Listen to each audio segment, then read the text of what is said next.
Você já percebeu como tem gente com a vida certinha, tudo no lugar, e mesmo assim vive com o peito apertado, a mente acelerada e uma sensação constante de que algo está profundamente errado? Talvez você conheça alguém assim. Talvez esse alguém seja você. Você tem casa, trabalho, família, saúde. Todo mundo olha de fora e diz: você tem tudo para ser feliz. Por que vive tão ansioso? E é exatamente aí que a ferida dói mais. Porque no fundo, você também não entende. Só sabe que a ansiedade está te atacando justamente numa fase em que você deveria estar bem. Hoje eu vou te mostrar por que a ansiedade ataca pessoas que, em tese, deveriam ser felizes, através da história de um homem chamado Carlos, que quase destruiu a própria vida não por falta de bênçãos, mas por excesso de tormentos internos. E, principalmente, como ele começou a virar esse jogo sem mudar a vida externa, mas aprendendo a treinar a própria mente. Antes de entrar na história, rapidinho, comenta aqui embaixo. A ansiedade já te atrapalhou em momentos em que tudo parecia estar bem na sua vida? Tipo férias, fim de semana em família, relacionamento, uma conquista importante? Coloca sim ou não, e se quiser, conta em uma frase o que aconteceu. Isso ajuda outras pessoas a perceberem que não estão sozinhas. E se esse tema faz sentido para você, já deixa o like e se inscreve, porque aqui a gente fala de mente, emoções e propósito de um jeito direto, humano e aplicável no dia a dia. Agora vamos para a história do Carlos. Capítulo 1. O homem que tinha tudo e não tinha paz. Carlos tinha 41 anos. Casado com a Mariana, pai de 2 crianças, o Gabriel, de 11 anos, e a Ana, de 8. Ele tinha um bom emprego numa multinacional. Nada de luxo absurdo, mas uma vida muito confortável. Apartamento próprio, carro quitado, escola particular para os filhos, plano de saúde, férias uma vez por ano em algum lugar legal. Quando alguém o via aos domingos indo almoçar com a família, bem vestido, sorrindo de leve, a frase era sempre a mesma: esse cara venceu na vida. Mas ninguém via o que acontecia quase todo dia às 3 da manhã. Carlos acordava com o coração disparado, uma sensação de sufoco, a mente bombardeada por pensamentos. E se eu for demitido? E se a empresa fizer cortes? E se a economia piorar e eu não conseguir outro emprego? E se meus filhos precisarem de mim e eu não der conta? E se eu tiver alguma doença séria e nem perceber? Ele levantava da cama, andava pela sala no escuro, passava a mão no rosto, tentava respirar fundo. Às vezes abria a geladeira sem fome, só para fazer alguma coisa que o tirasse da própria cabeça. De manhã, na hora do café, Mariana perguntava: "Você não dormiu bem de novo, né?" Ele respondia com um sorriso sem graça: "Ah, só um pouco cansado, normal." Só que não era normal, era um padrão. No trabalho, ele era visto como responsável, competente, um cara de confiança. Mas por dentro, todo elogio vinha acompanhado de medo. Eles acham que eu sou bom. E se descobrirem que eu não sou tudo isso? E se eu cometer um erro e jogarem tudo isso na minha cara? Qualquer e-mail com "precisamos conversar" já disparava o alarme interno. Qualquer alteração na empresa era interpretada como sinal de perigo. Em casa, Carlos tentava estar presente. Jogava bola com o Gabriel, montava quebra-cabeça com a Ana, assistia a série com a Mariana. Só que a mente dele nunca estava ali. Enquanto Gabriel falava da escola, ele estava pensando no relatório de amanhã. Enquanto Ana mostrava um desenho, ele lembrava do pagamento do cartão. Enquanto Mariana falava sobre planos para o futuro, ele imaginava cenários desastrosos. E isso gerava um tipo de culpa silenciosa. Por que eu não consigo simplesmente aproveitar? Eu tenho tudo o que eu sempre quis. Eu deveria estar feliz. Só que quanto mais ele se cobrava para ser feliz, mais ansioso ficava. Capítulo 2. O dia em que o corpo não aguentou. Esse tipo de tensão não explode de uma vez. Ela vai crescendo, pingando todo dia até o copo transbordar. Esse transbordar aconteceu numa terça-feira. Carlos estava numa reunião importante com o diretor da empresa. Sala cheia, apresentação de metas, números na tela, clima de pressão. Na hora de falar, ele levantou, pegou o controle do slide e, de repente, o corpo reagiu como se estivesse diante de uma ameaça de morte. O coração começou a bater forte, muito forte. As mãos suaram, o ar parecia não entrar, a visão ficou meio embaçada. Na cabeça, um pensamento único e desesperador. Eu vou morrer aqui. É agora. Carlos, tudo bem? O diretor perguntou. Ele mal conseguia responder. Só 1 minuto, vou pegar uma água. Saiu da sala quase tropeçando, correu para o banheiro, se apoiou na pia, olhou para o próprio rosto no espelho. Pálido, olhos arregalados, respiração curta. A sensação era de infarto. Chamaram o socorro, levaram para o hospital, fizeram um exame de sangue, eletrocardiograma, checaram pressão, tudo. Depois de algumas horas, o médico voltou. Carlos, fisicamente, está tudo bem com você. Seu coração está saudável. Ele ficou confuso. Mas, como assim? Eu achei que ia morrer. O médico explicou. O que você teve foi uma crise de ansiedade, um ataque de pânico. Seu corpo reagiu como se estivesse em perigo extremo, mesmo sem haver perigo real naquele momento. Carlos ficou em silêncio, tentando entender. Então, é só psicológico? Ele perguntou, meio envergonhado. O médico respondeu: não é só psicológico, é real. Seu cérebro disparou o alarme de emergência, mas esse alarme está desregulado. Você precisa tratar isso. Procure um psicólogo, talvez um psiquiatra. Você cuida tão bem da sua carreira, está na hora de cuidar da sua mente com a mesma seriedade. Na volta para casa, dentro do carro, olhando pela janela, Carlos sentia um misto de alívio e medo. Alívio, porque não era um infarto. Medo, porque percebeu que não tinha controle sobre a própria mente. E a mesma pergunta voltava. Por que isso está acontecendo comigo, se teoricamente eu tenho tudo para ser feliz? Capítulo 3. A prisão construída por dentro. Alguns dias depois, ele foi a uma psicóloga indicada por um colega, Helena. Helena era uma mulher de cerca de 50 anos, olhar tranquilo, postura firme. Nada de papo místico, nada de julgamento. Direta, mas humana.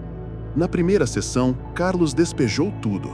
O ataque de pânico, o medo da demissão, a insônia, o peso nas costas, a sensação de que vai tudo desmoronar e, principalmente, a culpa. Eu sei que tem gente passando necessidade. Eu sei que minha vida é boa. E é isso que mais me dói. Eu não entendo por que eu não consigo ficar em paz. Helena ouviu com atenção e, depois de um tempo, perguntou: Carlos, se alguém te perguntasse, sua vida é ruim, o que você responderia? Ele pensou um pouco. Não, minha vida não é ruim. Tenho problemas, claro, mas é uma boa vida. E se a pergunta fosse, sua mente está em paz? Ele nem hesitou. Não, nunca. Helena fez um leve gesto com a cabeça. Esse é o ponto. Você não está sofrendo por causa da sua vida.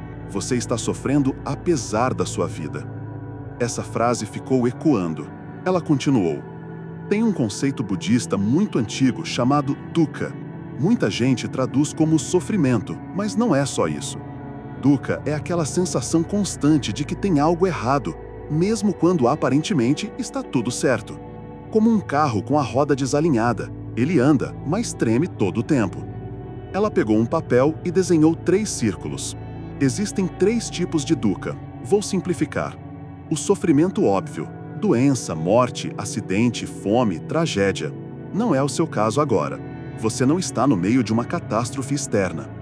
O sofrimento por causa da mudança.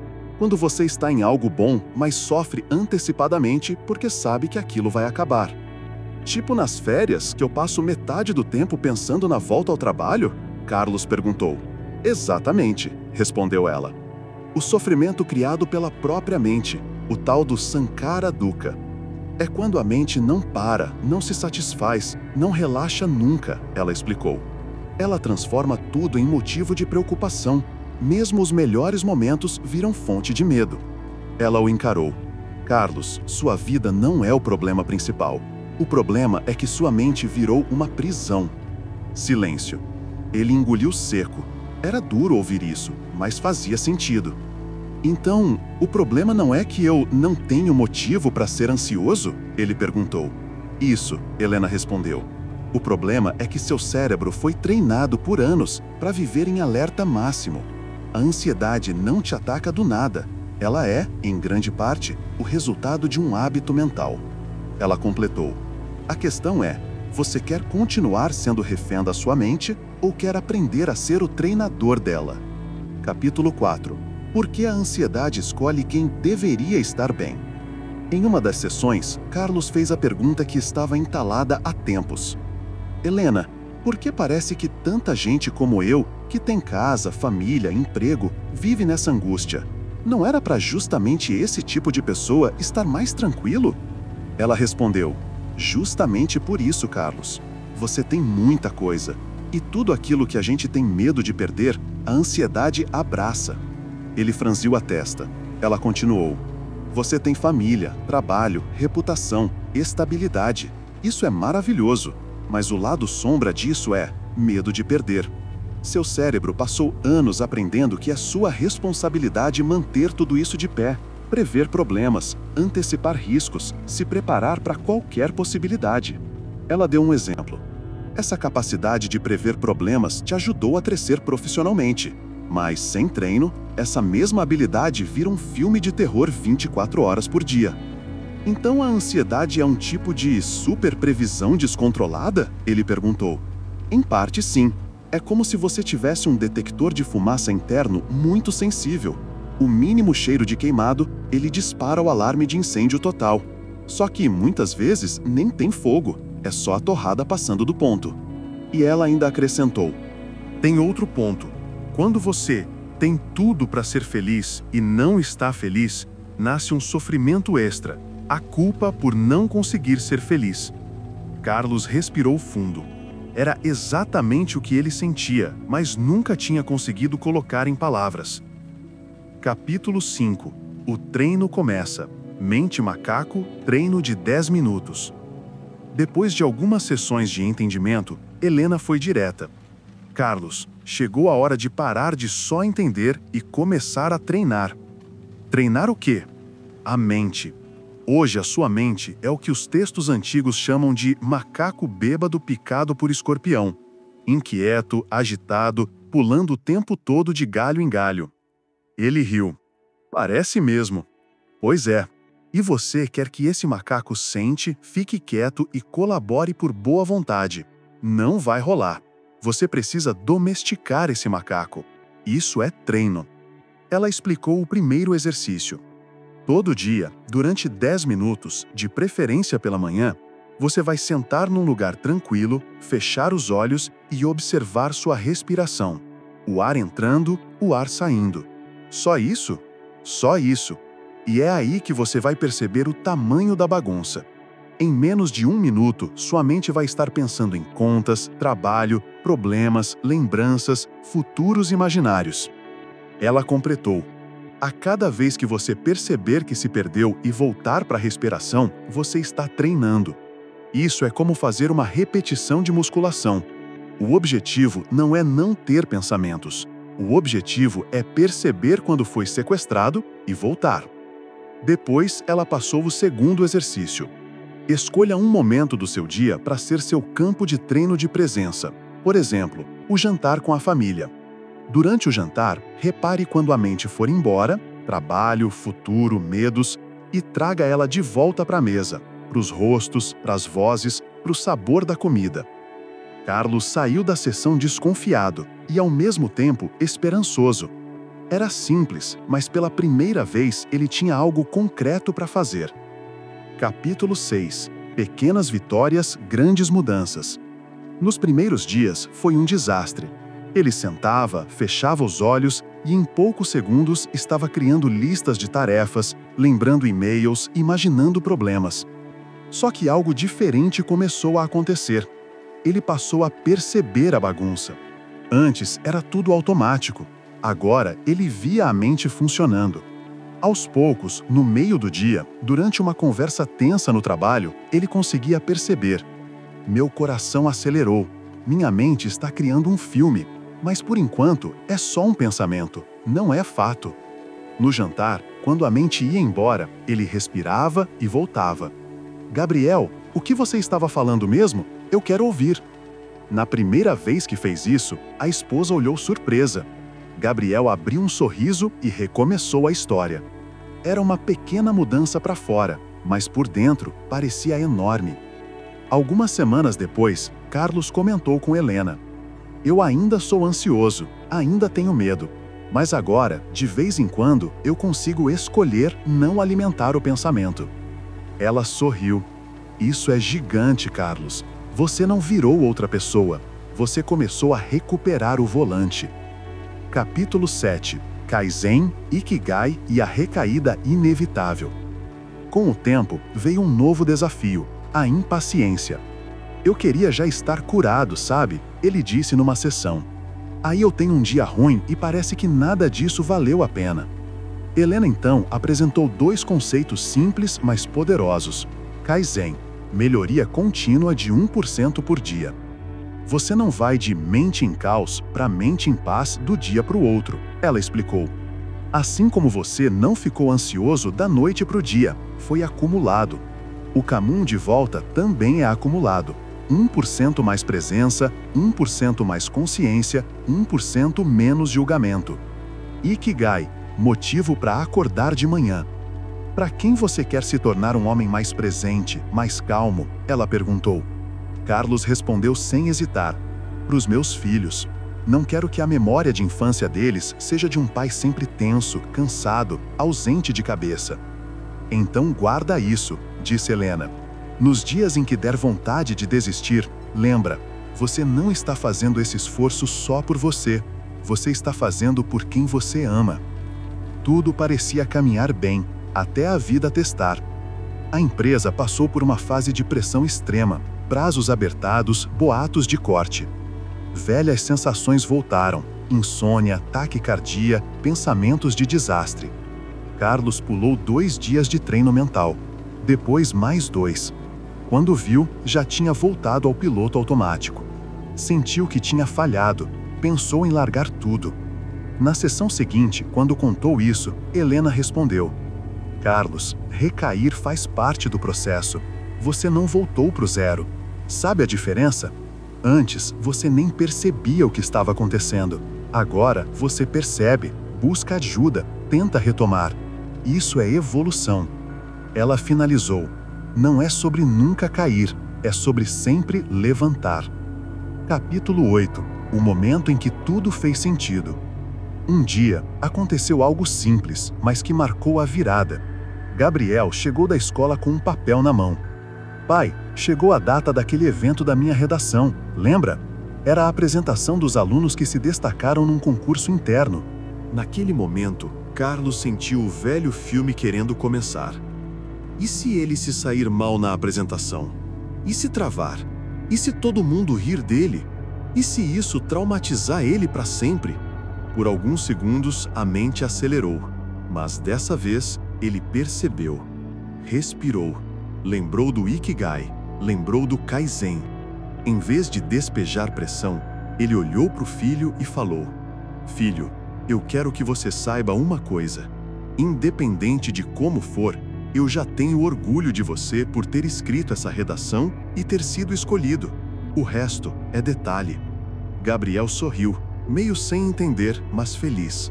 No dia da apresentação, Carlos estava ansioso? Sim, mas pela primeira vez em muito tempo, a ansiedade não dominou completamente o palco. Ele assistiu o filho falar, errou uma palavra aqui e outra ali, mas foi bem. Na volta para casa, Gabriel disse: "Pai, eu fiquei nervoso, mas quando lembrei do que você falou, fiquei mais tranquilo." Carlos sentiu um nó na garganta. Naquela noite, escreveu: "Hoje, a ansiedade não roubou um momento importante da minha família. Hoje, eu vivi." Capítulo 9. Por que a ansiedade ataca quem deveria ser feliz? Depois de tudo isso, dá para responder a pergunta de forma mais clara.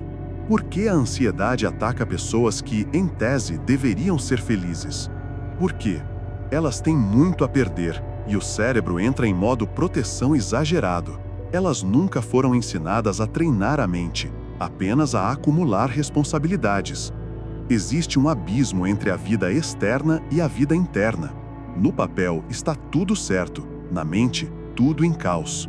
A culpa por não estar feliz tendo tudo cria um sofrimento extra. E por fim, a mente foi treinada por anos a prever catástrofes, então ela faz isso muito bem. A boa notícia é: se foi treinada para sofrer, pode ser treinada para criar mais espaço, mais presença, mais paz. Não é a apagar a ansiedade da sua história, é aprender a não deixar que ela seja a narradora principal. Capítulo 10. Agora é com você. Talvez, ouvindo a história do Carlos, você tenha se visto acordando no meio da noite sem saber exatamente por quê, estando com a família, mas com a cabeça longe, tendo uma vida que, para os outros, é boa demais para reclamar, mas por dentro se sentindo em guerra. Se esse é o seu caso, eu quero te deixar 3 caminhos simples para começar hoje. Treino de 10 minutos. Senta, fecha os olhos, observa a respiração. Pensou em algo? Percebeu? Volta para a respiração. Sem brigar com a mente, sem se culpar, só volta. Escolha um momento de presença total. Pode ser o jantar, brincar com seu filho, conversar com quem você ama, tomar um café em silêncio. Quando perceber que a mente fugiu, traz ela de volta, com gentileza. Isso é treino. Lembra do seu Ikigai? Pergunta para você mesmo: por quem eu quero me tornar mais presente, mais calmo, mais consciente? Escreve esse nome. Olha para isso quando estiver com vontade de desistir. Não espera a perfeição. Foca em Kaizen. 1% melhor hoje do que ontem. Se você chegou até aqui, de verdade, obrigado pela sua atenção. Agora eu quero muito saber de você. Comenta aqui embaixo. Você se identificou com o Carlos? A ansiedade já estragou momentos em que, teoricamente, você deveria estar feliz? Se esse vídeo fez sentido, deixa o like, se inscreve no canal e compartilha com alguém que vive dizendo: eu tenho tudo, mas não consigo ficar em paz. Pode ser que essa pessoa só precise ouvir que ela não está quebrada, só está com a mente sem treino. Lembra sempre: a vida que você tanto quer aproveitar, talvez você já tenha. O que falta não é coisa, é presença. Cuida da sua mente, anda com honra, siga o caminho. A gente se vê no próximo vídeo.